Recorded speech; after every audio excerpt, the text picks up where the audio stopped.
ತರುವಿನ ನೆರಳು ಕೊಡುವಂತ ಸುಖವು ಕೊಡುವನು ಕೃಪೆಯ ದಿನವು. ಸ್ಥಿರ ಇರುವ ಮನ ಎನಗಿರಲಿ ಶರಣಾಗತಿ ಎಂದು ಬರಲಿ. ಭಗವಂತನ ಪ್ರಿಯ ಮಗನಿವನ ಸಾರಿ ಬದುಕು ಇರಲಿ.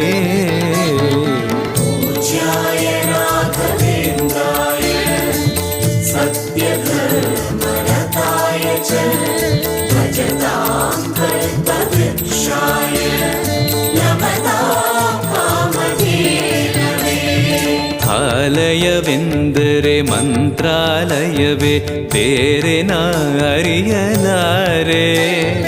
ರಾಜನು ಎಂದರೆ ಶ್ರೀ ಗುರುರಾಜನೇ ಮತ್ತು ನಾ ತಿಳಿಯಲಾರೆ.